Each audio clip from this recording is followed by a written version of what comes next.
ایک خاتون جب بھی اپنے شوہر کی پسند کا کھانا لاتی تو شوہر کہتا اچھا ہے لیکن میری ماں اس سے بہتر پکاتی ہے. بیوی شوہر کو مسکرا کر دیکھتی اور چلی جاتی. اور جب بھی بیوی اچھا پرفیوم لگاتی وہ اسے کہتا ہے کمال ہے، میری ماں کی خوشبو کی طرح ہے. وہ مسکرا کر رہ جاتی. اور اس طرح اس خاتون نے ساری زندگی ایسے ہی الفاظ سن سن کر گزاری. ماں کرتی ہے، ماں کہتی ہے، ماں کا پرفیوم، ماں کا کھانا پکانا وغیرہ وغیرہ. بیوی مسکرا کر رہ جاتی. شادی کے 27 سال بعد ان کی والدہ کا انتقال ہو گیا. والدہ کی تدفین کے بعد شوہر اکیلا بیٹھا تھا. اس کی بیوی اس کی آزمائش میں اسے تسلی دینے لگی.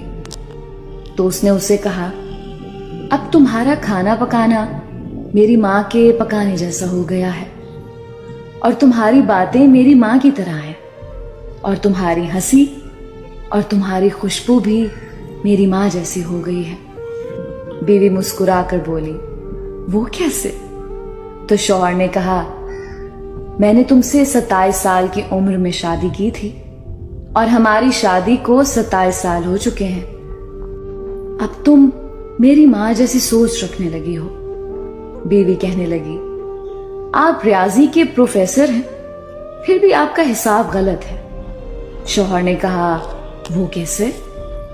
بیوی کہنے لگی میں جب تک زندہ ہوں آپ کی ماں کے برابر نہیں بن سکتی. ان کے 54 سال رہنا میرے 27 سال کے برابر نہیں ہو سکتے، اور جس کے قدموں کے نیچے جنت ہے میں ان کے برابر نہیں ہو سکتی.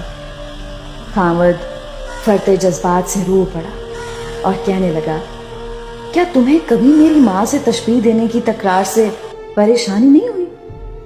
میں ہر کام میں ماں کو یاد کرتا، ان کی تعریف کرتا تھا جیسا کہ دوسری خواتین کرتی ہیں. اس نے کہا نہیں، کبھی نہیں، بلکہ معاملہ اس کے برعکس ہے. خامد نے کہا وہ کون سی باتیں ہیں جو تم تمنا کرتی رہی اور میں تم سے پوچھ نہ سکا؟ بیوی نے کہا جب بھی آپ اپنی ماں کی بات کرتے اور میرا موازنہ ان سے کرتے تھے میں کہتی اے اللہ میرے بیٹے کے دل میں میری محبت ویسی ہی ڈال دے جس طرح تو نے اس کی دادی کی محبت اس کے باپ کے دل میں ڈالی ہے. کیونکہ آپ نے اپنی والدہ سے محبت تمام حدوں سے بڑھ کر کی ہے، اور میں بھی یہی چاہتی ہوں کہ میرا بیٹا بھی مجھ سے ویسی ہی محبت کرے جیسی آپ اپنی والدہ سے کرتے ہیں.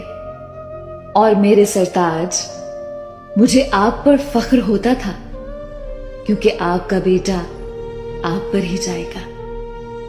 اے اللہ ہمیں والدین کی رضا حاصل ہو.